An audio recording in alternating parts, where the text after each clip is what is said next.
Hello everyone. आज हम लोग मैकेनिक्स ऑफ मटेरियल्स मॉम का प्रीवियस ईयर क्वेश्चन 2021 का सॉल्यूशन करने वाले हैं। इसके पहले आपको 2020 का सॉल्यूशन करवाया गया है।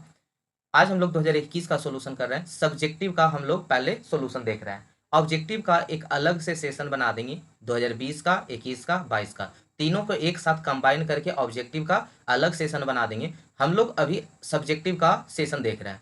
सब्जेक्टिव पहले इसलिए करवा रहे हैं ताकि आपको प्रैक्टिस करने का टाइम मिल जाए, है ना। न्यूमेरिकल को जब तक प्रैक्टिस नहीं कीजिएगा तब तक आपको अच्छे से कंसेप्ट क्लियर नहीं होगा, इसलिए हम पहले सब्जेक्टिव दे रहे हैं। ऑब्जेक्टिव तो 1-2 घंटा पहले भी एग्जाम से पहले देख कर चले जाइएगा, तो वहाँ पे आप जाकर टिक कर सकते हैं।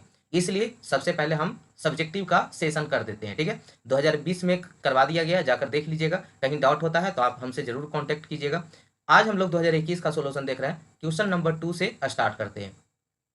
A state is given as sigma x is equal to -29.5 MPa। Sigma x का वैल्यू दिल है 29.5 MPa। सिग्मा y का वैल्यू दिल है -29.5 MPa and tau x y 27 MPa। Using Mohr circle, आपको मोहर सर्कल ड्रॉ करना है। उससे आपको प्रिंसिपल स्ट्रेस और मैक्सिमम शियर स्ट्रेस पता करना है। ये बहुत ही इजी टॉपिक है। और अब मान लीजिए किन्हीं को अगर मोहर सर्कल नहीं समझ में आता है, वो अभी मेरा सॉल्यूशन देखिएगा, आप जिंदगी में कभी भूलिएगा नहीं, मेरा गारंटी है, ठीक है। आप एक बार अगर आपको मतलब कहीं पढ़े होंगे, आपको मोहर सर्कल समझ में नहीं आता होगा, आप मेरा एक बार सॉल्यूशन देख लीजिए, आप कभी जिंदगी में नहीं भूलिएगा, ठीक है। चलिए स्टार्ट करते हैं। पहले हम गिवन डाटा लिख लेते हैं, उसके बाद आपको कंसेप्ट समझाते हैं। हम बेसिक से कंसेप्ट समझाएंगे जैसे क्लास में पढ़ाया जाता है। ऐसा नहीं कि प्रीवियस ईयर क्वेश्चन बन है तो जल्दी जल्दी सोल्यूशन कर दिए। हम जैसे मान लीजिए हम क्लास लेते, जैसे क्लास में समझाए थे उसी प्रकार से समझाएंगे, ठीक है, एकदम टाइम लेकर, ठीक है। आइए गिवन डाटा पहले लिखते हैं। एक सेकेंड, गिवन डाटा यहाँ पे लिखिएगा। क्या क्या दिया हुआ है? सिग्मा एक्स का वैल्यू दिया हुआ है -29.5 MPa। सिग्मा बाई का वैल्यू दिल है -29.5 MPa। टाउ एक्स का वैल्यू दिया हुआ है 27 MPa। अब हम पहले मोहर सर्कल ड्रॉ करने से पहले हम कंसेप्ट सीखते हैं कि उसमें क्या कंसेप्ट यूज होगा। ज़्यादा नहीं, मात्र 2 कंसेप्ट है, बहुत इजी कंसेप्ट है जो आप पहले से भी जानते होंगे, ठीक है। पहला है साइन कन्वेंशन। अगर आपको साइन कन्वेंशन पता है तो मोहर सर्कल ड्रॉ करना बहुत ही आसान हो जाएगा। साइन कन्वेंशन क्या कहता है? जैसे हम सबसे पहले नॉर्मल स्ट्रेस को देखते हैं। नॉर्मल स्ट्रेस क्या होता है? ये मान लीजिए प्लेन है, इसके परपेंडिकुलर फोर्स जो लगता है, परपेंडिकुलर जो स्ट्रेस लगता है उसी को नॉर्मल स्ट्रेस कहते हैं, और जो पैरेलल प्लेन के पैरेलल लगता है उसको शियर स्ट्रेस कहते हैं। अब ये नॉर्मल जो स्ट्रेस होता है कब पॉजिटिव होगा कब निगेटिव होगा, या अगर पॉजिटिव निगेटिव है तो कैसा नेचर का होगा, टेंसाइल होगा या कंप्रेसिव होगा, तो इसी को समझते हैं। ये सिग्मा है आपका, यानी नॉर्मल स्ट्रेस है। यहाँ पे लिख भी देते हैं, ये आपका नॉर्मल स्ट्रेस कहलाता है। अगर आप अभी तक मैराथन देखे होंगे तो ये सब चीज आपका क्लियर होगा कि नॉर्मल स्ट्रेस क्यों है, क्योंकि प्लेन के परपेंडिकुलर लगता है उसे हम लोग नॉर्मल स्ट्रेस कहते हैं, और प्लेन के पैरेलल लगता है उसको शियर स्ट्रेस कहते हैं। तो ये नॉर्मल स्ट्रेस अगर आपका वैल्यू निगेटिव है तो ये कैसा होगा? कंप्रेसिव होगा, ठीक है। कैसा नेचर का होगा? कंप्रेसिव नेचर का होगा, अगर वैल्यू कैसा रहे? निगेटिव। या क्वेश्चन में दे दे कि कंप्रेसिव आपका नॉर्मल स्ट्रेस है तो उसका वैल्यू किस में होगा? निगेटिव में होगा। अगर यही टेंसाइल कब होगा? जब इसका वैल्यू किस में रहे? पॉजिटिव में रहे। जैसे एग्जांपल आपके क्वेश्चन में ही दिया हुआ है, यहाँ देखिएगा तो सिग्मा एक्स का वैल्यू किस में दिल है? निगेटिव में। मतलब ये कैसा नेचर होगा? कंप्रेसिव नेचर का होगा। ये प्लेन है तो स्ट्रेस कैसा लगेगा? इधर से लगेगा, कंप्रेसिव लगेगा। सिग्मा बाई भी कैसा है? निगेटिव है, यानी कंप्रेसिव नेचर का होगा। सिग्मा एक्स भी कैसा है? निगेटिव है, यानी कंप्रेसिव नेचर का होगा। तो नॉर्मल स्ट्रेस तो समझ गए कि नॉर्मल स्ट्रेस में कैसे साइन कन्वेंशन लेंगे कि कब पॉजिटिव होगा कौन निगेटिव होगा। नॉर्मल स्ट्रेस क्लियर हो गया। अब आते हैं शियर स्ट्रेस के बारे में समझते हैं। शियर स्ट्रेस को कैसे पता करेंगे? पहले एक प्लेन ले लेते हैं। प्लेन में अगर हम शियर स्ट्रेस इस डायरेक्शन में लगा रहे हैं, ये आपका शियर स्ट्रेस हो गया। तो ये कैसा है? क्लॉकवाइज कि एंटी क्लॉकवाइज? तो बोलेंगे कि एंटी क्लॉकवाइज है। कैसा है? Anti clockwise. अगर एंटी क्लॉकवाइज रहेगा तो आपको वैल्यू निगेटिव में लेना है, ठीक है। अगर एंटी क्लॉकवाइज रहेगा यानी इस डायरेक्शन में आपको शियर स्ट्रेस रहेगा तो वैल्यू किस में होगा? निगेटिव में होगा। ये सब काम देगा मोहर सर्कल बनाने में, ध्यान से देखते जाइएगा। फिर हम दूसरा प्लेन लेते हैं। फिर हम एक दूसरा प्लेन लेते हैं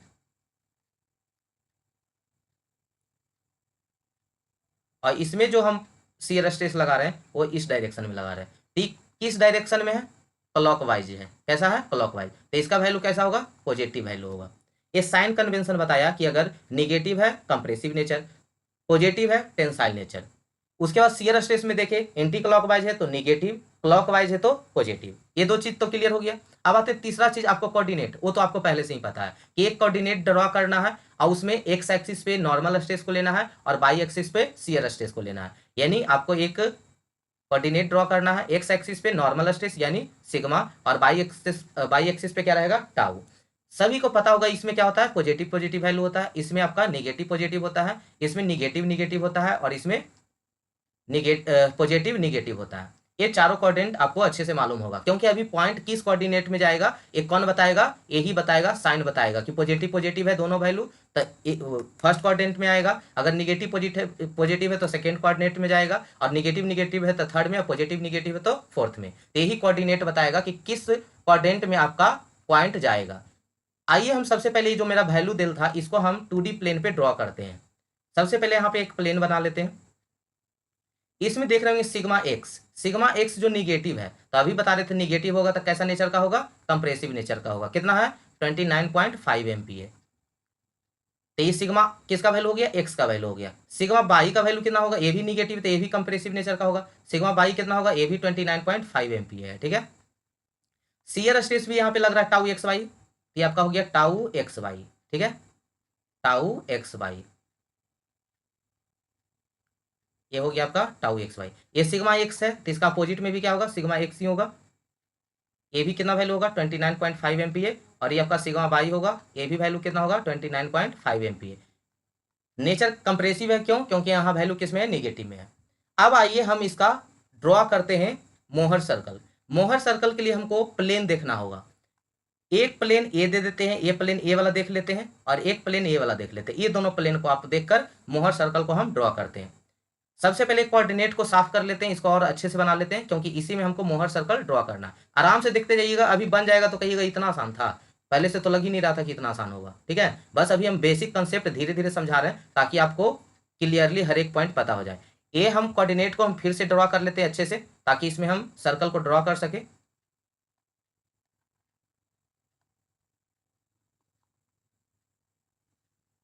ठीक है, अब देखिएगा प्लेन ए देख लेते हैं। यहाँ पे जो ग्रीन कलर से प्लेन बना है ये प्लेन ए देख लेते हैं, ये प्लेन मान लेते हैं बी है। ठीक है, अगर हम ए प्लेन पे देखते हैं तो आपको कौन कौन पॉइंट देखने को मिलेगा। ये आपका प्लेन ए है जिसको हम अलग से बना लेते हैं। यहाँ कौन कौन सा स्ट्रेस लग रहा है, नॉर्मल स्ट्रेस जो कितना है 29.5 MPa है और यहाँ पे एक शियर स्ट्रेस लग रहा है। एक सेकेंड, यहाँ शियर स्ट्रेस कैसा लग रहा है इस प्लेन पे, एंटी क्लॉकवाइज डायरेक्शन में। अभी जस्ट बता रहे थे इस प्लेन को हम देख रहे हैं, एक बार फिर से इंडिकेट करते हैं, इस प्लेन को देख रहे हैं। ठीक है, इस प्लेन को तो ई प्लेन को नाम दे देते हैं हम ए प्लेन। ए प्लेन पे आपका कौन कौन सा स्ट्रेस लग रहा है, तो एक तो नॉर्मल स्ट्रेस लग रहा है जो 29.5 MPa है और यहाँ पे एक शियर स्ट्रेस लग रहा है जो शियर स्ट्रेस कितना दिल था टाउ एक्स वाई का वैल्यू 27 MPa। ठीक है, अच्छा यहाँ पे आप पॉइंट कीजिएगा ए पॉइंट में कौन कौन आया है। पहले तो हम किसको लेते हैं नॉर्मल स्ट्रेस को, तो नॉर्मल स्ट्रेस कैसा है निगेटिव 29.5 कॉमा किसी भी कोऑर्डिनेट में हम लोग लाइन ड्रॉ करने के लिए हमको 2 पॉइंट होना चाहिए। ठीक है, तो एक पॉइंट तो इस प्लेन से ए प्लेन से ले लेंगे, एक पॉइंट बी प्लेन से ले लेंगे। तो एक ए प्लेन पर आपको कौन कौन सा स्ट्रेस लग रहा है, तो पहले नॉर्मल स्ट्रेस जो कितना है -29.5। एक आपको ये शियर स्ट्रेस लग रहा है, इस शियर स्ट्रेस कैसा है एंटी क्लॉकवाइज ना, तो एंटी क्लॉकवाइज है तो कितना हो जाएगा 27। ए पॉइंट मिल गया, यानी दोनों माइनस माइनस है, तो माइनस माइनस से तो कौन सा कोऑर्डिनेट में जाएगा थर्ड कोऑर्डिनेट। ये क्या है फर्स्ट है, ये आपका क्या है सेकेंड है, ये आपका क्या है थर्ड है और ये आपका क्या है फोर्थ है। तो किस में जाएगा, दोनों माइनस माइनस है। एक सेकेंड, दोनों माइनस माइनस से तो थर्ड कोऑर्डिनेट में जाएगा। हमको पता था इसलिए हम पहले ही इधर वाला बड़ा बनाए थे। ठीक है, आप बराबर बनाइएगा कि कौन सा कोऑर्डिनेट में जाएगा आपको नहीं पता है ना। तो इस कोऑर्डिनेट में आया, यहाँ पे पॉइंट नाम देते हैं ए, यहाँ पे पॉइंट नाम देते हैं ए। ये ए पॉइंट पे कितना है -29.5 कॉमा -27। कैसे पता चला आपको, यहाँ पे कोई भी एक प्लेन आपको देखना है, तो हम इस प्लेन को देख रहे थे ए प्लेन को, यहाँ पे कौन कौन सा स्ट्रेस लग रहा था नॉर्मल स्ट्रेस और शियर स्ट्रेस। नॉर्मल स्ट्रेस कितना था कंप्रेसिव नेचर का है, मतलब बताए थे जो कंप्रेसिव होता है वो निगेटिव होता है, ये जो निगेटिव होता है वो कंप्रेसिव नेचर का होता है। और यहाँ शियर स्ट्रेस जो देख रहे हैं ये कैसा है एंटी क्लॉकवाइज है, तो एंटी क्लॉकवाइज है तो किस में लेंगे उसका वैल्यू निगेटिव में, यानी दोनों वैल्यू निगेटिव -29.5 और -27। अब आते हैं दूसरा पॉइंट लेंगे बी प्लेन पे। दूसरा पॉइंट कहाँ पे लेंगे बी प्लेन पे। बी प्लेन आपका कैसा है इस प्रकार से है बी प्लेन, और यहाँ पे कौन कौन सा स्ट्रेस लग रहा है, एक नॉर्मल स्ट्रेस सिग्मा बाई लग रहा है जो कितना है 29.5 है। ये बी प्लेन को देख रहा है, और यहाँ पे एक शियर स्ट्रेस लग रहा है जो कितना है, टाउ एक्स वाई है, जिसका वैल्यू 27 MPa है। लेकिन यहाँ पे आप देख रहे होंगे कि जो शियर स्ट्रेस है कैसा है, क्लॉकवाइज है। तो क्लॉकवाइज कैसा वैल्यू होता है, पॉजिटिव वैल्यू। यानी यहाँ पे हम बी पॉइंट लिखना चाहें, बी पॉइंट, तो बी पॉइंट कितना हो जाएगा, पहले हम नॉर्मल स्ट्रेस लिखते हैं, क्योंकि एक्स एक्सिस पे कौन सा है, नॉर्मल स्ट्रेस। नॉर्मल स्ट्रेस कितना है, कंप्रेसिव नेचर का है, मतलब 29.5। और यहाँ पे क्लॉकवाइज है शियर स्ट्रेस, तो क्लॉकवाइज कितना हो जाएगा, पॉजिटिव में हो जाएगा, वो कितना हो जाएगा, 27 MPa। यानी बी पॉइंट आपको मिल गया -29.5 और 27। एगो निगेटिव है, एगो पॉजिटिव है, यानी एक्स निगेटिव है, बाई पॉजिटिव है, तो कौन सा कोऑर्डिनेट में जाएगा, सेकेंड कोऑर्डिनेट में। मतलब मान लीजिए कि यहाँ पे कोई पॉइंट आ गया, यहाँ पे पॉइंट आ गया जो कितना है, -29.5 है, और कितना है, 27 है। अब 27 किसको शो कर रहा है, बाई एक्सिस को, मतलब यहाँ पे मैक्सिमम वैल्यू कितना है इसका, 27 है। कितना है वैल्यू, 27 है। और एक्स एक्सिस पे कितना है, 29.5 है ना। अब हम क्या करते हैं, हमको मोहर सर्कल ड्रॉ करना है, तो ये दोनों लाइन को ज्वाइन कर देते हैं। कौन कौन सा लाइन को, पॉइंट ए को पॉइंट बी को हम मिला देते हैं। ये आपका पॉइंट बी हो गया, पॉइंट ए हो गया, ये दोनों को आपको क्या करना है, मिला देना है। मिला दिए। अब ये लाइन हो गया, इसको हम सेंटर से, ओरिजिन से इस पे सर्कल ड्रॉ कर सकते हैं। प्रकार रखिएगा, प्रकार उसको क्या बोलते हैं, कंपास। यहाँ पे पॉइंट रखिएगा और पेंसिल से इसको ड्रॉ कर दीजिएगा, ई पॉइंट मिला के, तो इस सर्कल ऐसे ड्रॉ होगा। हम यहाँ पे ड्रॉ करते हैं, पेन टाइप पे कर रहे हैं तो सही से सर्कल नहीं बनेगा, लेकिन आप देख रहे हैं कि बन जाएगा। एक बार फिर से हम ड्रॉ करके देखते हैं। चलिए समझिए, बन गया, गोल सर्कल हो गया। आप कंपास से बना लीजिएगा यहाँ पे। अब यहाँ पे देखिएगा कि ये सेंटर कितना होगा, इसका रेडियस कितना होगा। ये जो हम सर्कल बनाए हैं उसका सेंटर कितना होगा, रेडियस कितना होगा, वो हम फार्मूला से कैलकुलेट कर लेंगे। हमको वैल्यू पता है, एज पॉइंट जो है -29.5 है, और -27 है। बी पॉइंट कितना है, -25, 27 है। इसका हम सेंटर निकाल लेंगे और रेडियस निकाल लेंगे। सेंटर और रेडियस निकालने के लिए एक फॉर्मूला आपको हम दे रहे हैं यहाँ पे, एक सेकेंड। रेडियस निकालने का फॉर्मूला यहाँ पे दे रहा है, R = √σx - σy/2 का whole square plus tau x y का होल स्क्वायर। सिग्मा एक्स का वैल्यू आपको दिया हुआ है कितना, -29.5, और सिग्मा बाई भी -29.5 ही है, तो माइनस माइनस कितना हो जाएगा, +29.5 डिवाइडेड बाई 2 का whole square. Tau x y का वैल्यू 27 है, उसका होल स्क्वायर। अब ये दोनों का कैलकुलेशन कीजिएगा तो ये तो जीरो हो जाएगा पूरा वैल्यू, क्योंकि -29.5 + 29.5 जीरो हो जाएगा। जीरो का स्क्वायर कीजिए, 2 से डिवाइड कीजिए, उसका वैल्यू जीरो ही होगा। बचेगा √27 का होल स्क्वायर, 27 का होल स्क्वायर, इसका वैल्यू कितना निकल जाएगा, 27। यानी आपका रेडियस कितना आ गया, 27 आ गया। सेंटर हम कैलकुलेट कर लेते हैं। सेंटर के लिए क्या करते हैं, सेंटर निकालने के लिए sigma x plus sigma by by 2, 0, ये आपका सेंटर रहेगा। सिग्मा एक्स कितना दिया हुआ है, -29.5 -29.5 डिवाइडेड बाई 2, 0, -29.5 -29.5 कितना हो जाएगा, 29 दूना 58, 59, 59 में फिर से दो से डिवाइड कर देंगे, आ जाएगा 29.5 ही, ठीक है, 0। यानी सेंटर जो आपका है वो किस एक्सिस पे, ये आपका बाई जीरो है, ये एक्स होता है, ये बाई होता है। बाई जीरो मतलब कौन सा एक्सिस पे, एक्स एक्सिस पे। और पॉजिटिव एक्स एक्सिस है कि निगेटिव एक्स एक्सिस है, तो बोलेंगे निगेटिव एक्स एक्सिस है। यानी इसको अगर हम सेंटर ड्रॉ करेंगे तो कहाँ पे सेंटर ड्रॉ होगा, आइए देखते हैं। यहाँ पे सेंटर आपका कितना आ गया वैल्यू, -29.5, 0, जीरो मतलब बाई एक्सिस पे इसका वैल्यू कितना है, जीरो है, लेकिन एक्स एक्सिस पे वैल्यू कितना है, -29.5, 0। अब इस सर्कल को यूज करके, मोहर सर्कल का यूज करके आपको प्रिंसिपल स्ट्रेस और मैक्सिमम शियर स्ट्रेस पता करना है। यहाँ पे आपका मैक्सिमम नॉर्मल स्ट्रेस होता है, यहाँ पे मिनिमम नॉर्मल स्ट्रेस होता है। यानी इसको सिग्मा 1 से भी डिनोट कर सकते हैं और इसको सिग्मा 2 से भी डिनोट कर सकते हैं। और टाउ मैक्सिमम कहाँ होता है, शियर मैक्सिमम स्ट्रेस इस पॉइंट पे होता है। अब मोहर सर्कल आपका ड्रॉ हो चुका है। अब हमको फाइंड आउट करना है प्रिंसिपल स्ट्रेसेस और मैक्सिमम शियर स्ट्रेस। तो आइए प्रिंसिपल स्ट्रेस और मैक्सिमम शियर स्ट्रेस कैसे फाइंड आउट करेंगे अभी बता रहे हैं। यहाँ पे हमको 2 क्वेश्चन सोल्व करना है, एक सेकेंड। पहला में आपको प्रिंसिपल स्ट्रेस पता करना है, प्रिंसिपल स्ट्रेस। प्रिंसिपल स्ट्रेस जो होता है अगर हम 2020 वाला अगर हम सॉल्यूशन करवा रहे थे, वहां पे बताए थे आपको कि प्रिंसिपल स्ट्रेस कहाँ पे होता है, तब वो बोलते थे कि जहां पे आपका शियर स्ट्रेस 0 होता है वहीं पे मेरा क्या होता है, प्रिंसिपल स्ट्रेस होता है। तब प्रिंसिपल स्ट्रेस कहाँ होगा, जहां शियर स्ट्रेस क्या होगा, 0। तो देखिएगा इस पॉइंट पे शियर स्ट्रेस क्या है, 0 है, इस पॉइंट पे शियर स्ट्रेस क्या है, 0 है। तो यही जहां पे शियर स्ट्रेस 0 होता है वहीं पे मेरा प्रिंसिपल स्ट्रेस होता है। Principal stress major principal stress होता है, माइनर प्रिंसिपल स्ट्रेस होता है। सिग्मा मैक्सिमम को हम मेजर प्रिंसिपल स्ट्रेस बोलते हैं और सिग्मा मिनिमम को हम माइनर प्रिंसिपल स्ट्रेस बोलते हैं। सिग्मा मैक्स को हम सिग्मा 1 से भी डिनोट करते हैं और सिग्मा मिनिमम को सिग्मा 2 से भी डिनोट करते हैं। तो यही आपको सिग्मा मैक्सिमम और सिग्मा मिनिमम पता करना है।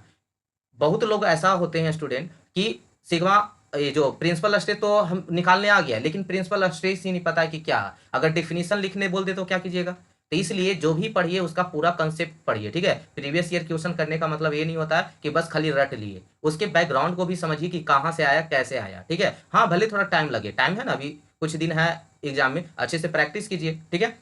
देखिएगा बोले अभी क्या बोल रहे थे, हाँ प्रिंसिपल स्ट्रेस, तो बोले जहां शियर स्ट्रेस 0 होता है वहीं पे आपका प्रिंसिपल स्ट्रेस होता है। तो इस पॉइंट पे शियर 0, इस पॉइंट पे भी शियर स्ट्रेस 0, तो यहीं पे आपका होगा principal stress. Sigma maximum sigma minimum आपसे पूछ रहा है, यही आपका मेजर होगा और सिग्मा मिनिमम क्या होगा, माइनर होगा। यानी कहने का मतलब सिग्मा मैक्सिमम कितना होगा, जिसको हम सिग्मा 1 भी लिख सकते हैं।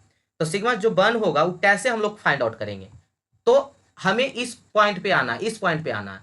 देखिएगा हम अलग अलग पेन का यूज करेंगे, आप ध्यान से देखिएगा।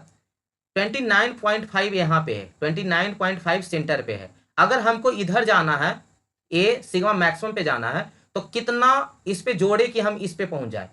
तो यानी ये रेडियस, यही तो है रेडियस आपका, जो सेंटर से सरकमफ्रेंस तक का पॉइंट को हम लोग क्या कहते हैं, रेडियस कहते हैं। यानी यहां से यहां आपका क्या है, रेडियस। अगर हम ये -29.5 में 27 ऐड कर दें तो हम इस पॉइंट पे पहुंच जाएंगे। यानी आपको एक सेकेंड, हम आपको सोल्यूशन करके दिखा रहे हैं, खाली आराम से समझते चलिएगा, ठीक है। घबराने की कोई जरूरत नहीं। यहाँ पे आपका पॉइंट पे ओ पॉइंट, इसका नाम दे देते हैं ओ पॉइंट, इसका नाम दे देते हैं, क्या नाम दे देते, बी पॉइंट दे देते, ए पॉइंट दे देते हैं, यहाँ पे दे देते हैं बी पॉइंट। हमको ओ से ए पे जाना है, तो ओ पे वैल्यू कितना है, -29.5 है। -29.5 हमको किस तरफ जाना है, एक की तरफ जाना है। यानी इधर जैसे जैसे वैल्यू करते जाएंगे, बढ़ते जाएंगे, पॉजिटिव होते जाएगा। एक टाइम ऐसा आ जाएगा कि किस पे आ जाएगा, 0 पे आ जाएगा। यानी इधर बढ़ने पे वैल्यू किस में जाएगा, पॉजिटिव में जाएगा। यानी प्लस, और कितना वैल्यू होगा, तो रेडियस के बराबर होगा, है ना। सेंटर पर से हमको सरकमफ्रेंस पे जाना है, तो हमको कितना रेडियस ट्रैवल, कितना डिस्टेंस ट्रैवल करना पड़ेगा, इसके रेडियस के बराबर। तो रेडियस कितना आया हुआ था, निकाले थे अभी जस्ट हम फॉर्मूला से निकाले थे, कितना आया था, 27 आया था। तो हम इस पॉइंट से ए पर जाने के लिए 27 इसमें ऐड कर देंगे। जैसे इसे इधर जाएंगे ऐसे बढ़ते जाएगा, और जैसे इधर जाएंगे निगेटिव में वैल्यू जाएगा, इधर जाएंगे पॉजिटिव में जाएगा, इधर जाएंगे निगेटिव में जाएगा, ठीक है। तो 27 ऐड कर देंगे तो -29.5 प्लस 27 कितना आ जाएगा, -2.5। यही आपका मैक्सिमम स्ट्रेस हो गया, जो कितना हो गया, मैक्सिमम नॉर्मल स्ट्रेस है, जो कितना है यहाँ पे -2.5 MPa। आपका सिग्मा 1 निकल गया। अब हम सिग्मा मिनिमम निकालते हैं, जिसको हम सिग्मा 2 लिखते हैं, ये कितना निकलेगा। अब हम सेंटर पे हैं और सेंटर पर से हमको सिग्मा मिनिमम पे जाना है, यानी यहां से भी रेडियस ट्रैवल करेंगे तो हम इस पॉइंट पे पहुंच जाएंगे। लेकिन इधर जाने के लिए हमको क्या करना पड़ेगा, और ऐड करना पड़ेगा। यानी -29.5 पहले से है, अगर आओ हम -27 इसमें जोड़ेंगे तो कहां पहुंच जाएंगे, सिग्मा मिनिमम के पास पहुंच जाएंगे। क्योंकि इधर जाने पे वैल्यू बढ़ते जाता है। कैसे देखिएगा, ये चीज किन्हीं को समझ में नहीं आ रहा होगा, लेकिन हम बता देते हैं। ये मान लीजिए कि यहाँ 0 है, ये कितना है, -1, -2, -3, -4। देख रहे हैं कि इस साइड जाने पे वैल्यू निगेटिव वाला बढ़ते जा रहा है। यानी यहाँ पे -1 थे, अगर हम 3 पे जाना चाहें तो और -1 में कितना ऐड करना पड़ेगा, 3 पर जाने के लिए -2 ऐड करना पड़ेगा। यानी -1 और -2 कितना हो गया, -3, है ना। लेकिन अगर हम उल्टा साइड से चले तो, अगर हम 3 पे हैं, देखिएगा यहाँ पे हम -3 पे हैं, यहाँ पे कितना पे, -3 पे, और कितना हमको -1 पे आना, तो यानी +2 ऐड करेंगे तब हम कहाँ पे पहुंचेंगे, -3 + 2 कितना हो जाएगा, -1। यानी अगर हम इस 3 पे खड़ा होते हैं, एक सेकेंड, यहाँ पे हम आपको फिर से एक इसको एग्जांपल देते हैं कि अगर हम -1 पे हमको 3 पे जाना है तो -1 और -2 और ऐड करना पड़ेगा, किधर, इधर जाने के लिए। लेकिन अगर हम 3 पे हैं और हमको इधर जाना है, -1 पे जाना है, तो -3 में 2 और ऐड करेंगे, कहाँ पे चल जाएंगे, -1 पे जाएंगे। तो आपको समझ में आया कि इधर जाने पे प्लस करना होगा और इधर जाने पे और क्या करना होगा, माइनस करना होगा। तो यही सेम कहानी यहाँ पे है कि अगर हम ए पॉइंट पे जाना था तो प्लस रेडियस कर दिए, अगर हमको बी पॉइंट पे जाना है तो माइनस रेडियस कर देंगे। तो पहले से -29.5 है सेंटर पे, और माइनस रेडियस और 27, तो कितना हो जाएगा 56.5 माइनस 56.5 हो जाएगा। तो ये आपका सिग्मा 2 का वैल्यू आ गया -56.5 MPa। कोई दिक्कत किन्हीं को? अब आते ही आपका प्रिंसिपल स्ट्रेस निकल गया। अब आपको पूछा है maximum shear stress, maximum shear stress, maximum shear stress. Maximum shear stress क्या होगा? Tau maximum. टाउ मैक्सिमम क्या होगा, कहां पे होगा? आपको यहां से सेंटर से देखना है कि कितना maximum tau maximum shear stress है। तो मैक्सिमम आपका कितना है 27 ना है। अगर हम सेंटर से देखते हैं तो सेंटर से इसका रेडियस कितना है इस पॉइंट पे पहुंचने के लिए, तो ये 27 है। तो यही आपका मैक्सिमम शियर स्ट्रेस है। ये 27 है, जो आपका बाई एक्सिस पे जो स्ट्रेस होगा वही आपका क्या होगा, मैक्सिमम शियर स्ट्रेस होगा। यानी टाउ मैक्सिमम कितना हो गया 27 MPa। तो ये आपका क्वेश्चन नंबर 2 कंप्लीट होता है। अब आते हैं हम लोग क्वेश्चन नंबर 3 पे। आइए अब क्वेश्चन नंबर 3 देखते हैं। क्वेश्चन पढ़िएगा, a cantilever beam with a rectangular cross section has a longitudinal hole drilled throughout its length is shown in figure. आपके पास एक कैंटिलीवर बीम है जिसका क्रॉस सेक्शन रेक्टेंगुलर है। यहाँ पे आप देख रहे होंगे कि आपको एक कैंटिलीवर बीम दिखाया जा रहा है और जिसका क्रॉस सेक्शन कैसा है, रेक्टेंगुलर है। इसको 3D फिगर में देखिएगा, ज्यादा समझ में आएगा। यहाँ पे आपके लिए हम एक 3D फिगर बनाए हुए हैं। इस 3D फिगर में देखिएगा ये कैंटिलीवर बीम है और कैसा है, रेक्टेंगुलर क्रॉस सेक्शन का है। ठीक है, अब इसमें क्या बोल रहा है, आगे क्वेश्चन पढ़िएगा। ये पहले हम इतना बताए कि एक बीम है जो कैसा है, रेक्टेंगुलर क्रॉस सेक्शन का है। ये आपका क्या हो गया, क्रॉस सेक्शन हो गया। इसको हम फिल ही कर देते, एक सेकेंड। ये आपका क्या है, क्रॉस सेक्शन है। ठीक है, कैसा क्रॉस सेक्शन है इसका, रेक्टेंगुलर क्रॉस सेक्शन है।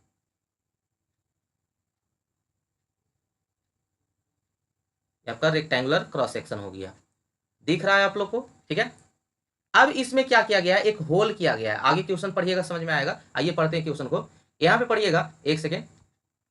ए cantilever beam with a rectangle cross section has a longitudinal hold drilled throughout its length is shown in figure. आपके पास एक कैंटिलीवर बीम है, उसमें उसका क्रॉस सेक्शन रेक्टेंगुलर है और इसमें एक होल किया गया है। यहाँ पे क्या किया गया, होल किया गया है। ठीक है, होल कैसा किया गया है, थ्रू आउट द लेंथ। हम एक और फिगर आपको दिखाते हैं पीडीएफ में कैसा किया गया है। जो इस फिगर में देखिएगा, ये आपका क्रॉस सेक्शन दिख रहा था, बीम का क्रॉस सेक्शन था, और यही देखिए यहाँ पे क्या किया गया है, होल किया गया है। कैसे, अंदर देखिएगा, अंदर पूरा थ्रू आउट द लेंथ, पूरे बीम में किया गया है इस तरह से होल। कहां से दिखेगा आपको, क्रॉस सेक्शन से दिखेगा। ठीक है, साइड से देखिएगा तो आपको नहीं दिखेगा क्योंकि अंदर में न होल है। अगर ये साइड से देखिएगा तो देखिए तो होल दिख रहा है इसमें, यही डब्बा का है। तो देखिए कैंटिलीवर बीम है, इसमें होल दिख रहा है? नहीं। कब दिखेगा, जब आपको इस तरह से क्रॉस सेक्शनल में देखिएगा तब इसमें क्या दिखेगा, आपको होल दिखेगा। और कितना में रहेगा, थ्रू आउट द लेंथ रहेगा, पूरे लेंथ में ये होल रहेगा। ठीक है, लेकिन साइड से देखने पे हमें ये होल नहीं दिखेगा। लेकिन हम इतना अंदाज लगा सकते नहीं कि कहां पे होल होगा, उसको हम डॉटेड लाइन से दिखा सकते हैं ना।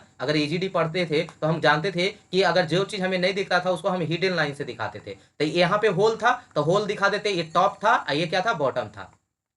यानी यहाँ पे क्या होगा, होल होगा। ठीक है, यहाँ पे समझ लीजिए होल होगा। तो ये हम हिडन लाइन से दिखा दिए कि यहीं पे मेरा क्या होगा, होल होगा। तो यही वो फिगर बता रहा है कि सामने से तो दिखने पे नहीं पता चलेगा, लेकिन क्रॉस सेक्शन में देखेंगे तो हमें दिखेगा कि इसमें क्या है, एक होल है। और इसका जो इसी का जो डेप्थ बोला था, एक सेकेंड, इसी का जो डेप्थ बोला था यानी हाइट बोला था वो कितना mm था, 50 mm था, 50 mm। अब विड्थ इसका कितना था, 25 mm था। और डायमीटर का जो होल का डायमीटर था वो कितना mm था, 10 mm था। तो आइए चलते हैं अपने पेज पे। तो यहाँ पे देखिएगा कि इसी तरह से यहाँ पे क्या किया गया, होल किया गया है। तो ये तो फ्रंट इधर से दिखेगा, लेकिन इधर से देखेंगे तो क्या दिखेगा, ये आपको डॉटेड लाइन दिखेगा। डॉटेड लाइन से दिखेगा नहीं, उसको हम डॉटेड लाइन से दिखाएंगे। ठीक है, यही चीज बोल रहा है आपका क्वेश्चन। आप पूरा पढ़िएगा। एक cantilever beam with rectangular cross section, आपका एक कैंटिलीवर बीम है, उसका क्रॉस सेक्शन कैसा है, रेक्टेंगुलर है। Has a longitudinal hole drilled throughout its length, इसमें एक इसके लेंथ के थ्रू आउट एक होल ड्रिल किया गया है, जैसा कि आप फिगर में देख सकते हैं। The beam support a load P is equal to 600 newton. इस बीम पे एक सपोर्ट है, लोड है, कितना है, 600 न्यूटन है। The cross section is 25 mm wide, जो आपका रेक्टेंगुलर क्रॉस सेक्शन है वो 25 mm वाइड है और 50 mm क्या है, उसका हाइट है। ठीक है, यानी डेप्थ है। The hole has a diameter of 10 mm, और ये जो होल है उसका डायमीटर कितना है, 10 mm का है। फाइंड द बेंडिंग स्ट्रेस, आपको क्या निकालना है, बेंडिंग स्ट्रेस। कहां पे निकालना है, at the top of the beam. Top of the beam, यहाँ पे क्रॉस सेक्शन बना हुआ है। हम फिर से एक बड़ा क्रॉस सेक्शन बना लेते हैं आपको समझाने के लिए। ये मान लीजिए ये आपका क्या था, क्रॉस सेक्शन दिख रहा था। ठीक है, इसमें क्या दिख रहा था, एक होल दिख रहा था आपको। अब पूछ रहा है कि बेंडिंग स्ट्रेस कहां पे पूछ रहा है, top of the beam. Find the bending stress at the top of the beam. Top of the beam तो यही ना हुआ, यही ना हुआ top of the beam. The top of the beam पे बेंडिंग स्ट्रेस, यानी इस पॉइंट को नाम दे देते हैं ए। अगला क्वेश्चन पूछ रहा है at the top of the hole. Hole का टॉप क्या है, यही टॉप होगा होल का, यही हो गया पॉइंट बी, यानी बेंडिंग स्ट्रेस ए पॉइंट पे, बेंडिंग स्ट्रेस बी पॉइंट पे। और क्या बोल रहा है at the bottom of the beam, और आपको कहां पे निकालना है, इस बॉटम पे निकालना है, इसका हम नाम देते हैं सी। यानी आपको बेंडिंग स्ट्रेस फाइंड आउट करना है इस क्वेश्चन में। टोटल क्वेश्चन कहने का मतलब हुआ कि आपके पास एक कैंटिलीवर बीम है, उसका क्रॉस सेक्शनल जो एरिया है रेक्टेंगुलर है, जिसका डेप्थ और विड्थ भी दिया हुआ है, 50 mm इसका हाइट है, 25 mm इसका विड्थ है। इसमें एक होल कर दिया गया है थ्रू आउट द लेंथ, पूरे लेंथ में, जैसा कि अभी हम फिगर में दिखा रहे थे। उसका डायमीटर 10 mm दिया हुआ था, और इस पे एक लोड भी लग रहा है जो 600 न्यूटन का इस कैंटिलीवर बीम में। अब इस पे आपको बोल रहा था कि ये बीम का टॉप पे, होल के टॉप पे, बीम के बॉटम में आपको बेंडिंग स्ट्रेस निकालना है। क्वेश्चन समझ में आया, क्वेश्चन समझ में आया क्या अभी तक का? अच्छा, बेंडिंग स्ट्रेस निकलता कैसे? बेंडिंग इक्वेशन पढ़े हैं? नहीं पढ़े होंगे तो आप जानते होंगे M upon I sigma upon y E upon R. ये इक्वेशन पढ़े कभी? ध्यान में आ रहा है? कभी देखा देखा नजर आ रहा है? हाँ आ रहा होगा। यहाँ पे एम क्या है? मोमेंट है, बेंडिंग मोमेंट है। आई क्या है? मोमेंट ऑफ इनर्शिया है। सिग्मा क्या है? यही आपका बेंडिंग स्ट्रेस है। सिग्मा क्या है? यहाँ पे बेंडिंग स्ट्रेस, बेंडिंग है इसलिए इसको सिग्मा बी से डिनोट कर देते हैं। बाई क्या है? आपका डिस्टेंस फ्रॉम न्यूट्रल डिस्टेंस, ठीक है, या न्यूट्रल एक्सिस। हमको यही दोनों इक्वेशन से निकल जाएगा, इसका जरूरत ही नहीं पड़ेगा, तो इसके लिए इसको क्या कर देते हैं, इरेज कर देते हैं, ठीक है। यानी हमको यही दोनों इक्वेशन से निकल जाएगा। क्यों? क्योंकि लोड दिया हुआ है, परपेंडिकुलर डिस्टेंस दिया हुआ है, मोमेंट निकल जाएगा। रेक्टेंगुलर क्रॉस सेक्शन है तो इसका हम मोमेंट ऑफ इनर्शिया भी निकाल लेंगे, बीडी क्यू अपन 12। और इसमें होल है तो होल का मोमेंट ऑफ इनर्शिया इसमें क्या कर देंगे, घटा देंगे। तो यहाँ से मोमेंट ऑफ इनर्शिया तो कैलकुलेट कर सकते हैं, कैसे करेंगे वो बात की बात है। पहले इक्वेशन में देखिए कि हम इसमें वैल्यू निकाल सकते हैं कि नहीं निकाल सकते हैं। तो लोड दिल है तो मोमेंट भी कैलकुलेट हो जाएगा, मोमेंट ऑफ इनर्शिया भी कैलकुलेट हो जाएगा। बाई तो पते है कि अगर रेक्टेंगुलर सेक्शन है तो बाई कितना हो जाएगा, तो हाफ पे हो जाएगा, डी/2 हो जाता है। तो इस चीज को भी हम निकालेंगे, बाई बार निकालेंगे, ठीक है। अब आते हैं सिग्मा बी। सिग्मा बी तो यही तो हमको निकालना है, बेंडिंग स्ट्रेस, यही तो हमको कैलकुलेट करना है। क्या करना है कैलकुलेट आपको? सिग्मा बी बेंडिंग स्ट्रेस कितना होगा, यही सिग्मा बी का, यानी सिग्मा बी निकालना है। तो इसको हम लिख सकते हैं M into y upon I. इस इक्वेशन से हम बेंडिंग स्ट्रेस निकालेंगे, और कौन कौन पॉइंट पे निकालेंगे ये आपको क्वेश्चन बता दिया है कि टॉप ऑफ द बीम यानी ए पे, top of the whole B पे, बॉटम ऑफ द बीम सी पे, ये तीनों पे आपको बेंडिंग स्ट्रेस कैलकुलेट करना है। तो आइए हम लोग प्रोसीजर स्टार्ट करते हैं, अपना सोल्यूशन स्टार्ट करते हैं। इसको पहले इरेज कर लेते हैं। पहले तो हम गिवन डाटा लिख लेंगे कि क्या क्या हम जो हमारा क्वेश्चन है वो दिया है, ठीक है। इसको इरेज कर लेते हैं।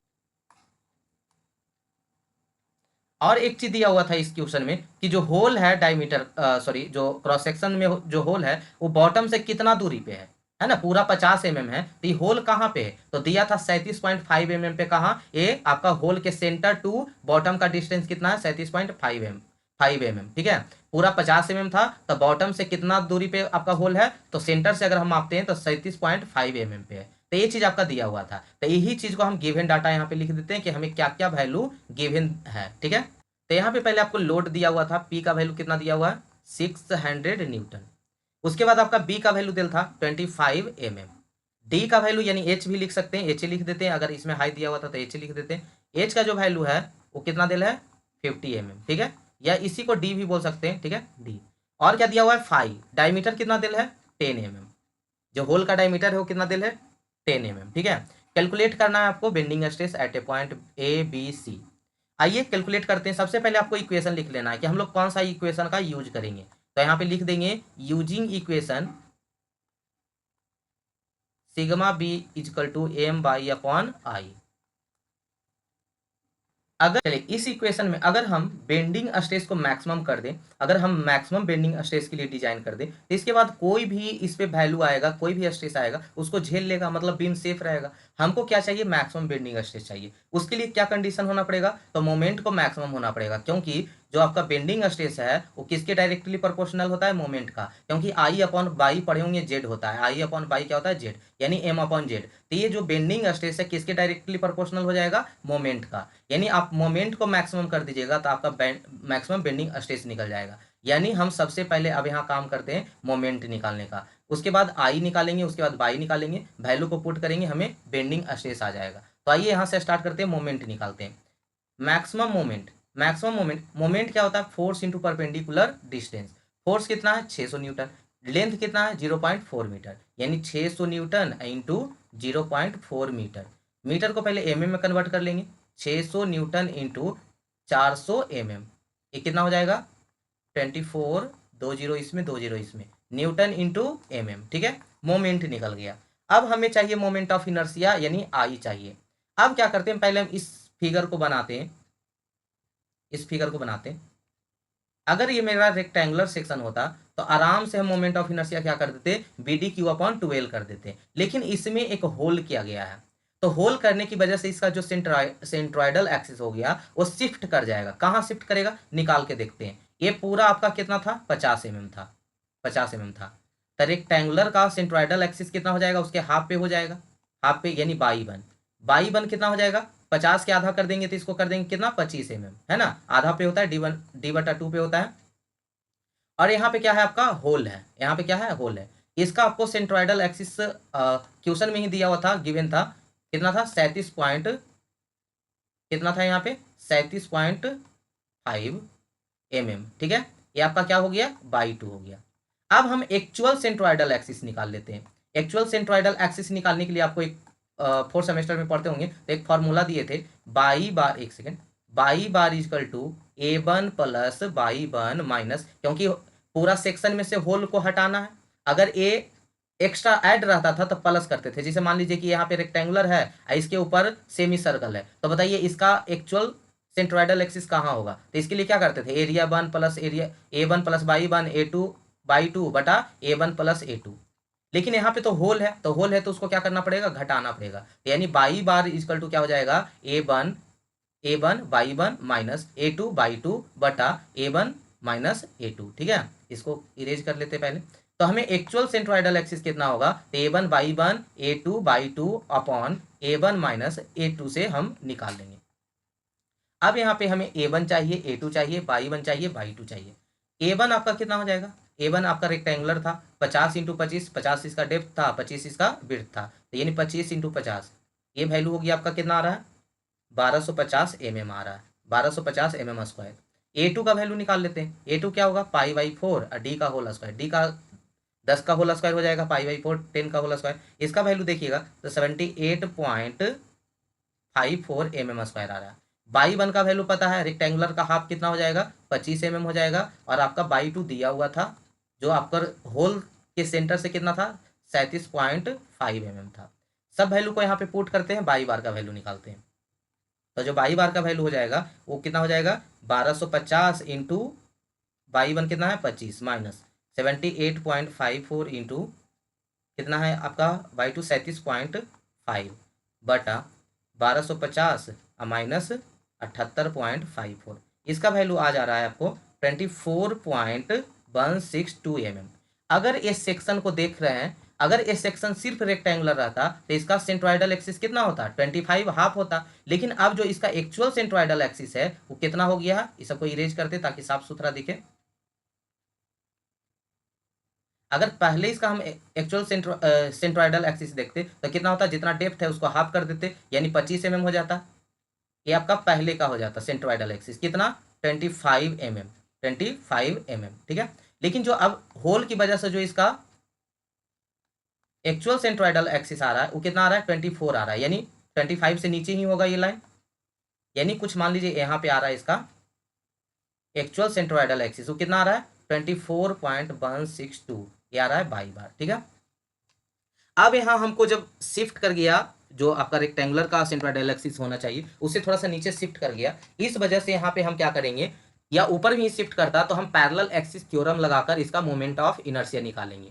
Moment of inertia parallel axis theorem में कितना होता है I plus moment of inertia about to CG plus area into distance का होल स्क्वायर। ये जो डिस्टेंस आपका है इसका होल स्क्वायर, अगर रेक्टेंगुलर सेक्शन लेंगे और आप जो आपका होल है। ठीक है, तो आइए करके देखते, ज़्यादा समझ में आएगा। पैरेलल एक्सिस थ्योरम का यूज करके हम मोमेंट ऑफ इनर्शिया निकालेंगे।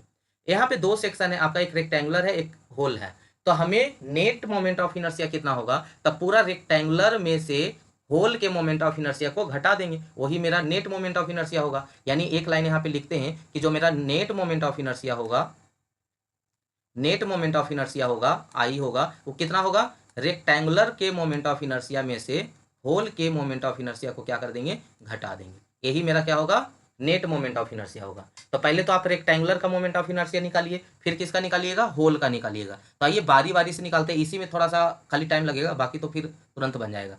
तो रेक्टेंगुलर का मोमेंट ऑफ इनर्शिया क्या होगा, पैरेलल एक्सिस थ्योरम का यूज करना है। तो moment of inertia about to C G plus area into y का होल स्क्वायर। सी जी के अबाउट कितना मोमेंट ऑफ इनर्शिया होता है रेक्टेंगल का, बी डी क्यू बटा 12 होता है, प्लस ए एरिया, इसको A1 दे देते हैं। तो एरिया कितना था रेक्टेंगुलर का, 25 इंटू 50 था, 25 इंटू 50 था, अभी 2 बजा, 25 इंटू 50, हाँ 25 इंटू 50 हो गया। अच्छा, बाई का होल स्क्वायर, बाई का होल स्क्वायर मतलब आपका एक्चुअल सेंट्रोइडल एक्सिस कितना है, 24.162 है, और ये रेक्टेंगुलर का कितना था, 25, यानी y one minus y bar, y one minus y bar का होल स्क्वायर। बी का वैल्यू कितना है इसमें, बी का वैल्यू दिया हुआ था, अगर हम मोमेंट ऑफ इनर्शिया इसके सी जी के अबाउट निकाल ले तो बी का वैल्यू कितना था, 25 था, डी का वैल्यू कितना था, 50 का होल क्यूब बटा 12 प्लस ये तो 25 इंटू कितना हो गया, 50 हो गया। बाई वन का वैल्यू कितना था, 25, और by bar actual centroidal axis कितना आया था, 24.162 का होल स्क्वायर। इसको कैलकुलेट कीजिएगा तो रेक्टेंगुलर का आपका मोमेंट ऑफ इनर्शिया आ जाएगा। इसको कैलकुलेट कर लीजिएगा, हम इसका आंसर डायरेक्ट लिख देते हैं। इसका वैल्यू आ जाएगा 260,416.67, और इसको कैलकुलेट कीजिएगा तो आ जाएगा 877.805।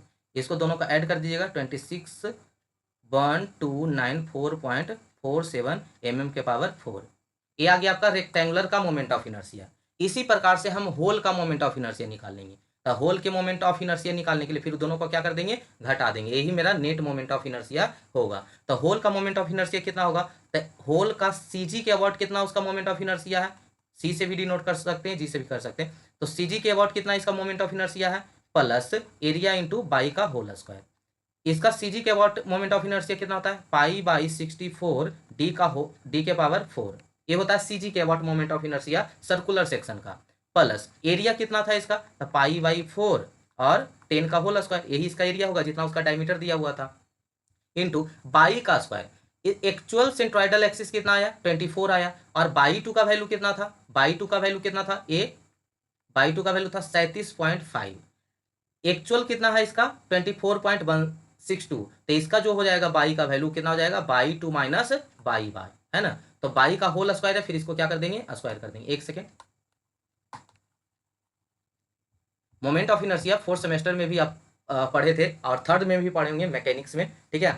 तो इस वजह से आपको कोई प्रॉब्लम नहीं हो रहा होगा। चलिए बाई टू माइनस बाई बार, तो बाई टू का वैल्यू कितना था 37.5 माइनस बाई बार का वैल्यू कितना था 24.162 का होल स्क्वायर, ठीक है। इसको कैलकुलेट कीजिएगा तो इसका वैल्यू आ रहा है, इसका वैल्यू आ रहा है 490.87 mm के पावर 4, और इसको कैलकुलेट करते हैं तो इसका वैल्यू आ रहा है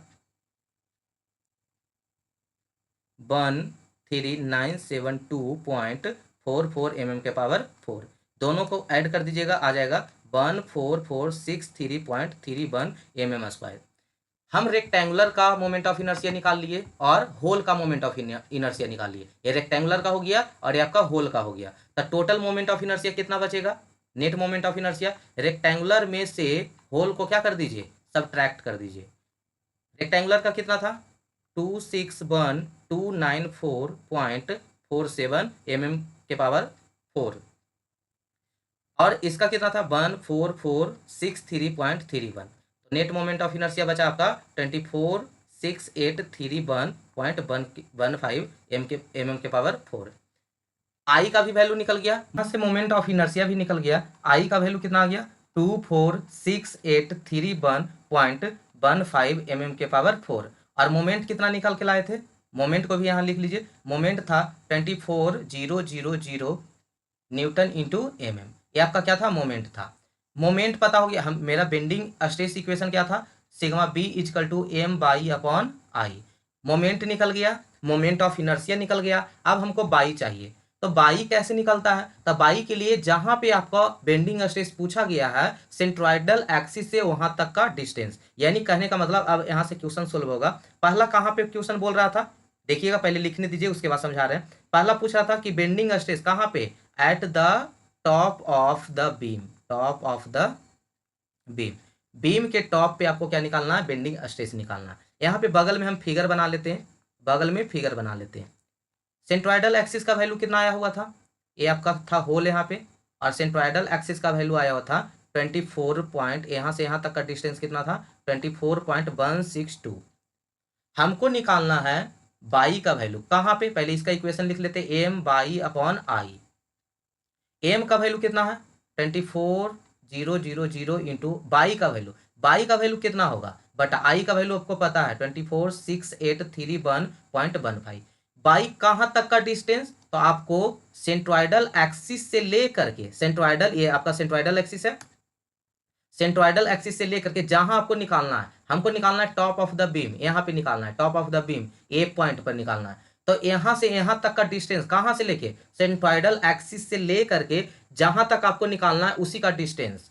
तो हम जानते हैं कि मेरा टोटल डिस्टेंस 50 mm था, कितना था, ये टोटल डिस्टेंस 50 mm था। अगर हम 50 में से ही सेंट्रोइडल एक्सिस जो है घटा देंगे तो मेरा यही पोर्शन बचेगा जो निकालना है बाई का वैल्यू। पता चला, एक बार फिर से रिपीट करते हैं कि बाई का वैल्यू हमें वहां ले, उस वैल्यू को लेना है जहां हमें बेंडिंग स्ट्रेस निकालना है। तो सबसे पहला हम लोग देखे थे, शुरू में ही बताए थे कि आपको टॉप ऑफ द बीम पे निकालना है, टॉप ऑफ द होल पे निकालना है, इसको बी से डिनोट किए थे, इसको ए से डिनोट किए थे, और बॉटम ऑफ द बीम यानी नीचे में, बॉटम में निकालना है। अब जो हम बाई लेंगे वो किसके अकॉर्डिंग लेंगे, जहां पे हमको ये बेंडिंग स्ट्रेस निकालना है। अभी हमको टॉप ऑफ द बीम पे निकालना है, कहां पे निकालना है, टॉप ऑफ द बीम पे। तो टॉप ऑफ द बीम पे कहां से लेकर, सेंट्रोइडल एक्सिस से लेकर, तो यहां से यहां का डिस्टेंस कितना होगा, टॉप तक का डिस्टेंस कितना होगा, तो हम जानते हैं पूरा मेरा 50 है, पूरा 50 है, 50 में से 24.16 घटा देंगे तो यही मेरा डिस्टेंस होगा, जो क्या होगा, बाई होगा। तो यानी यहाँ पे हम लिख सकते हैं, अब यहाँ पे पुट कर सकते हैं कि आपको 50 में से घटा देना कितना, 24.162, यही मेरा बाई का वैल्यू होगा। क्लियर है, क्लियर है। चलिए अब इसको कैलकुलेशन कीजिए, कितना वैल्यू आ रहा है, कैलकुलेशन कीजिए कितना वैल्यू आ रहा है। देखिएगा इसका वैल्यू आ रहा है 25.122 न्यूटन पर mm²। ये हो गया टॉप ऑफ द बीम पे बेंडिंग स्ट्रेस। अब आते हैं दूसरा नंबर क्वेश्चन पे। दूसरा में पूछा था कहाँ पे, bending stress at the top of the hole, top of the hole. आपको top of the hole, equation तो वही रहेगा, M upon y, M into y upon I. M का वैल्यू 24,000 इंटू बाई का वैल्यू तो हमको पता करना है, और आई का वैल्यू क्या है, वो तो आई और एम सेम रहेगा, 24,683.15। हमको यहाँ पे बाई का वैल्यू पुट करना है। बाई कितना होगा, आपको हम अभी जस्ट बता रहे थे कि जहां आपको बेंडिंग स्ट्रेस निकालना होता है उसका टोटल डिस्टेंस कहां से लेकर, कहां से लेकर, सेंट्रोइडल एक्सिस से लेकर, ये सेंट्रोइडल एक्सिस से लेकर के आपको इस बी पॉइंट तक का डिस्टेंस कितना होगा। अभी आप जस्ट जाने होंगे या क्वेश्चन में ही दिया था कि इसके सेंटर से टोटल डिस्टेंस 37.5 था, कितना था 37.5। अगर इस 37.5 में हम तो 24.162 घटा देते हैं तो कहाँ पहुंच जाएंगे, यहाँ पे पहुंच जाएंगे, यहाँ पे पहुंच जाएंगे, है ना। 37.5 में से सेंट्रोइडल एक्सिस घटा देंगे 24.162 तो कहाँ पे पहुंच जाएंगे, इस पोर्शन में पहुंच जाएंगे। लेकिन हमको टॉप ऑफ द बीम पे जाना है, यहाँ पे जाना है, तो कितना ऐड करना पड़ेगा, तो इस सर्कल का सेंटर के ही तो बराबर है, देखिए तो इस सेंटर के ही तो बराबर, रेडियस के ही तो बराबर है। अगर हम देखिएगा ध्यान से कि पूरा 37.5 में से 24.162 घटा देंगे तो कहाँ पहुंच जाएंगे, यहाँ पे पहुंच जाएंगे। हमें चाहिए टॉप ऑफ बीम पे, टॉप ऑफ होल पे, तो होल पे जाने के लिए सेंटर है तो इतना दूर क्या होगा, रेडियस होगा इसका, यानी रेडियस इसको ऐड कर दीजिए, तो रेडियस ऐड कर देंगे। रेडियस इसका कितना था, डायमीटर 10 था, तो रेडियस कितना हो जाएगा, 5 हो जाएगा। तो इसको कैलकुलेट कीजिए कितना आ रहा वैल्यू, तो यहाँ पे पुट कर दे, बाई का वैल्यू क्या हो जाएगा, टॉप ऑफ द होल के लिए 37.5 माइनस 24.162 इतना वैल्यू, इसमें और हमको थोड़ा सा ऊपर जाना है टॉप ऑफ द होल पे, तो इसके रेडियस को यहाँ पे क्या कर देंगे, ऐड कर देंगे। यानी यहाँ पे लिख सकते हैं 37.5 माइनस 24.162, ये सेंटर पे चल गए थे, सेंटर पर से हमको, सेंटर पे से हमको ये टॉप पे जाने में कितना ऐड करना पड़ेगा, तो इसके रेडियस के बराबर, तो रेडियस कितना था 5, तो 5 को ऐड कर दिए। ठीक है, आ रहा समझ में। चलिए इसका जो वैल्यू आएगा टॉप ऑफ द होल पे जो बेंडिंग स्ट्रेस आएगा वो आएगा आपका 17.83 न्यूटन पर mm स्क्वायर। अब आते हैं तीसरा क्वेश्चन। तीसरा क्वेश्चन क्या पूछा था कि आपका bending stress at the bottom of the beam, bottom of the beam, beam आपको बॉटम ऑफ द बीम निकालना है, यानी M y upon I. M का वैल्यू कितना था 24,000, बाई का वैल्यू कहाँ से कहाँ तक लेना है, और आई का वैल्यू दिया हुआ है 24,683 अब हम देखते हैं कि हमको बॉटम तक का कितना डिस्टेंस होगा। इसको इरेज करते हैं। सेंट्रॉइडल एक्सिस से बॉटम तक का डिस्टेंस कितना होगा, तो सेंट्रॉइडल एक्सिस से देखिए, सेंट्रॉइडल एक्सिस से ये बॉटम का डिस्टेंस कितना है, नीचे है, तो नेगेटिव में जाएगा, कितना जाएगा, तो 24। यही तो आपका सेंट्रॉइडल एक्सिस था, बॉटम से ही ना सेंट्रॉइडल एक्सिस था। तो अगर हम ये सेंट्रॉइडल एक्सिस से बॉटम तक जाएंगे तो जो मेरा सेंट्रॉइडल एक्सिस का वैल्यू था वही वाला वैल्यू रह जाएगा। मतलब मेरा बात को समझिएगा, फिर से इसको हम इरेज करके बता रहे हैं।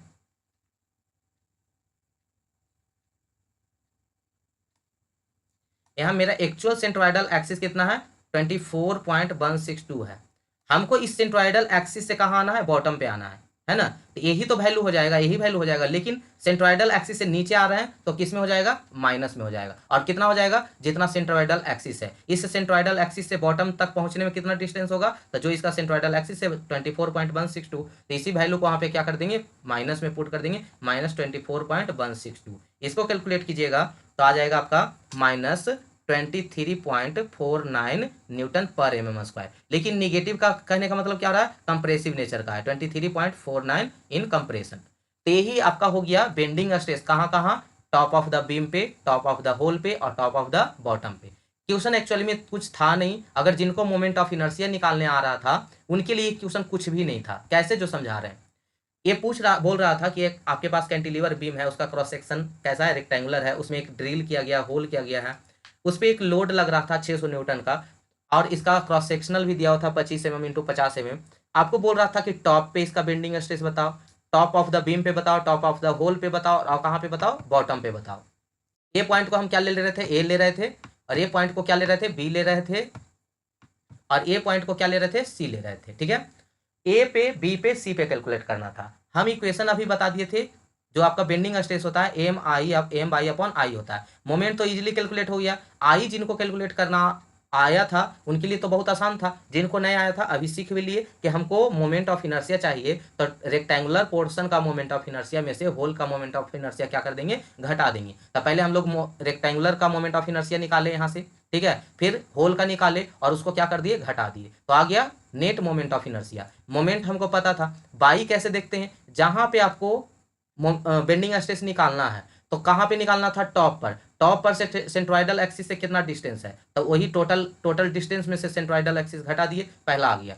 हमको टॉप ऑफ द होल का निकालना था डिस्टेंस, तो टॉप ऑफ द होल के लिए इस सेंटर का वैल्यू 37.5 दिल था, 24.5 सेंट्रॉइडल एक्सिस का घटा दिए, यहाँ पे आ गया, इसमें और इसका रेडियस ऐड कर देंगे तो टॉप पर पहुंच जाएंगे। ठीक है, तो ये भी निकल गया। हमको बॉटम पे निकालना था, तो बॉटम के लिए क्या हो गया, सेंट्रॉइडल एक्सिस से नीचे बॉटम कितना है, तो जितना सेंट्रॉइडल एक्सिस है तो वही वैल्यू नीचे आ रहे हैं तो निगेटिव में पुट कर दिए। ठीक है, तो यही आपका हो गया bending stress at the top of the beam, at the top of the hole और top of bottom of the beam. ठीक है, आइए नेक्स्ट क्वेश्चन करते हैं, क्वेश्चन नंबर 4।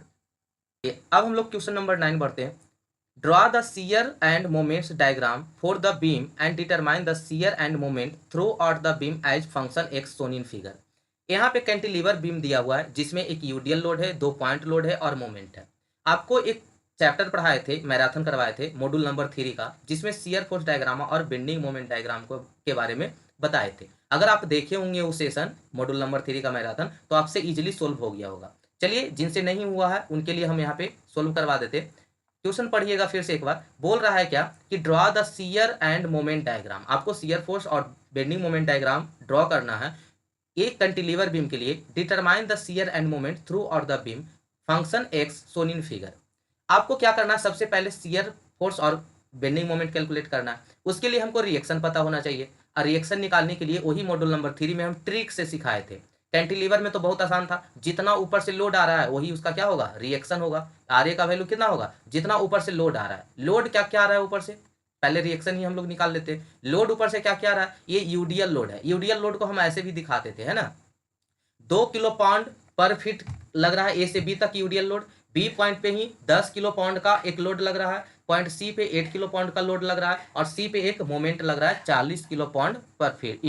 तो यहाँ पे रिएक्शन कितना हो जाएगा, ये आपका ए से बी में कितना लोड लग रहा है 2 किलो पाउंड पर फीट इंटू कितना मीटर पे लग रहा है 6 फीट पे लग रहा है, ठीक है। तो ये हो जाएगा 2 इंटू 6 लोड में कन्वर्ट हो जाएगा। बोले थे कि यूडीएल को पॉइंट लोड में कन्वर्ट करने के लिए यानी टोटल लोड में कन्वर्ट करने के लिए उसके डिस्टेंस से क्या कर देना, आपको मल्टीप्लाई कर देना है। तो 2 इंटू 6 हो गया, प्लस ऊपर से कितना लोड लग रहा है 10 किलो पाउंड, और ऊपर से एक लोड लग रहा है 8 किलो पाउंड, टोटल कितना हो गया 6 दूनी 12 10 22 8 30 किलो पाउंड। ये हो गया आपका रिएक्शन कितना 30 किलो पाउंड, ठीक है।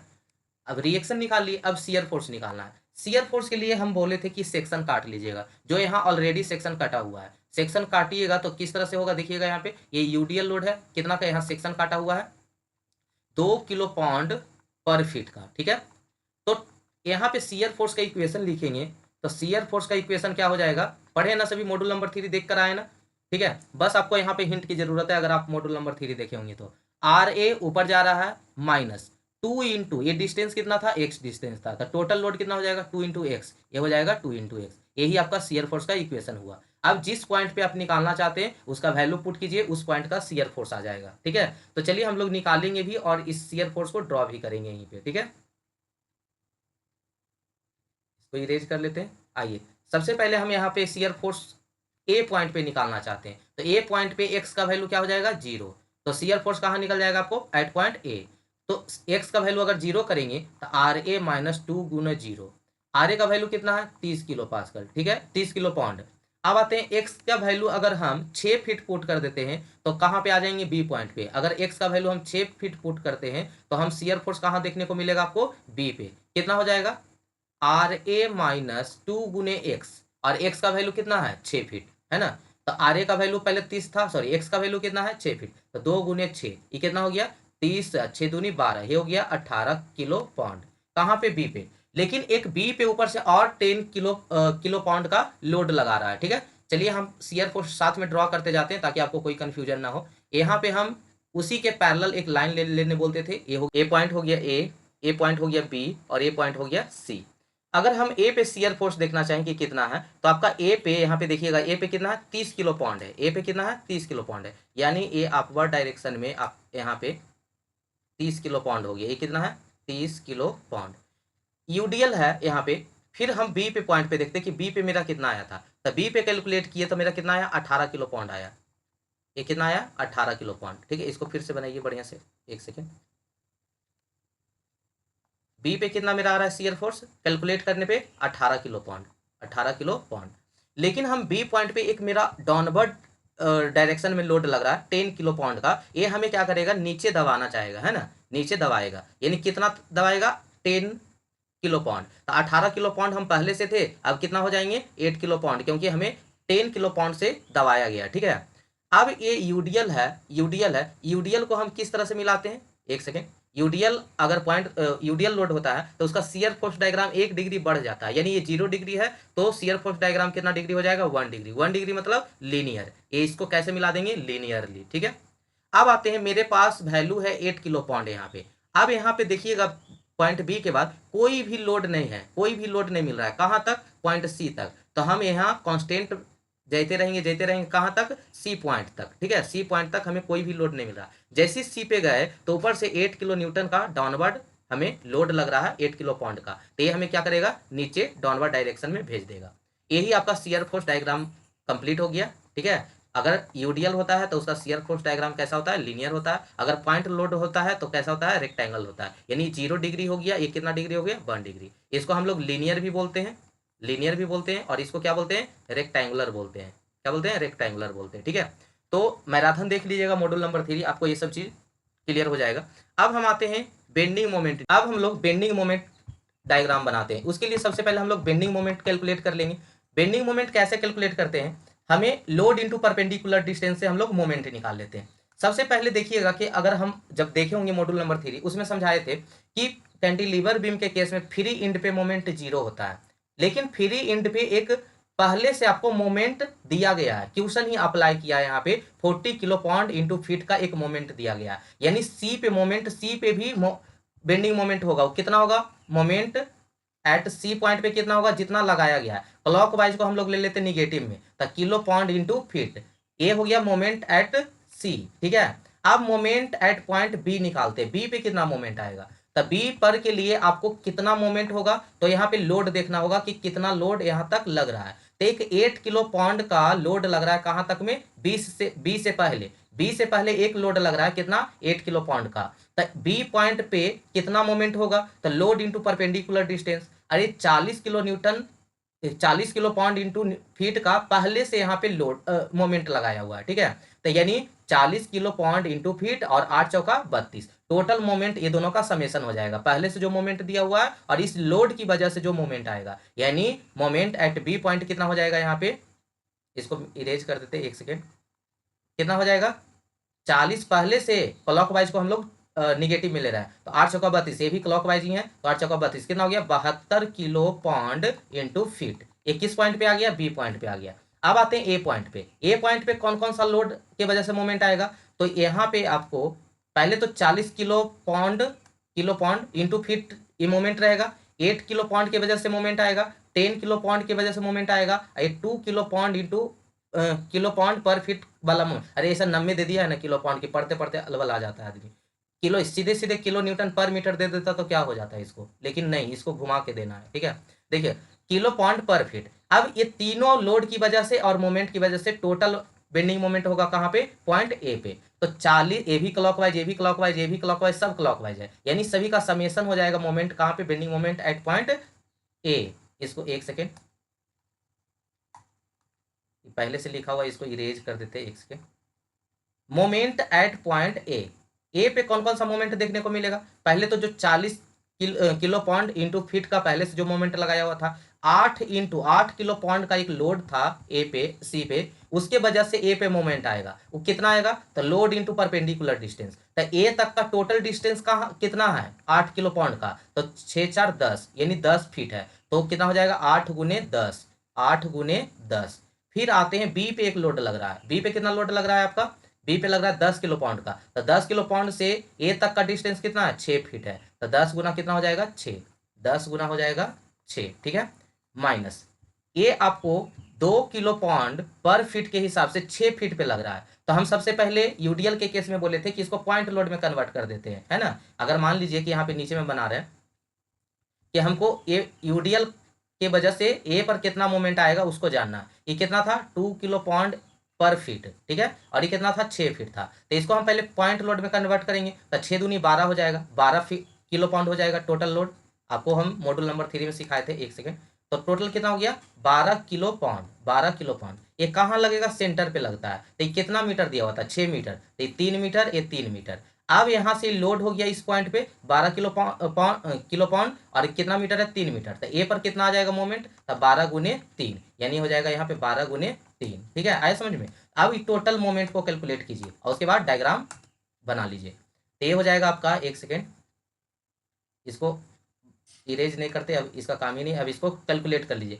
40 हो गया, 80 हो गया, 60 हो गया, 12 तिया 36 हो गया, टोटल जोड़िए, टोटल मोमेंट आ रहा है आपका 216, 216 माइनस में सब रहेगा, क्लॉकवाइज को सबको माइनस में ले रहा है, kilo pound into feet, kilo pound into feet, ठीक है। तो ये आपका तीनों पॉइंट पे हम मोमेंट कैलकुलेट कर लिए। अगर हम जानते कि कैंटिलीवर बीम था तो फ्री एंड पे मोमेंट 0 होना चाहिए था, लेकिन ऑलरेडी यहाँ पे एक मोमेंट पहले से अप्लाई किया गया है, तो इसलिए इस बार ए पॉइंट पे भी आपको मोमेंट देखने को मिलेगा, वो कितना देखने को मिलेगा, 40 किलो पाउंड इंटू फीट। आइए moment bending moment diagram draw करते हैं यहाँ पे। सबसे पहले यहाँ पे सी पे कितना आ रहा था, सी पे क्लॉकवाइज यानी निगेटिव में निगेटिव मोमेंट नीचे जाएगा, कितना मोमेंट लग रहा था 40 किलो पाउंड इंटू फीट, ठीक है, इंटू फीट। बी पॉइंट, ये बी पॉइंट है, ये आपका सी पॉइंट है, ए पॉइंट है, ये नाम दे देते सी, ए दे देते बी, ए देते ए, ठीक है। आपको सी पे निकल गया, बी पे कितना आया था 72 आया था, कितना आया था 72 kilo pound into feet, into feet. भले इसका हम किलो न्यूटन पर मीटर करके बना देते, बोलते बोलते अरे आ गए हम। 216 कितना था 216 किलो पाउंड इंटू फीट, ठीक है।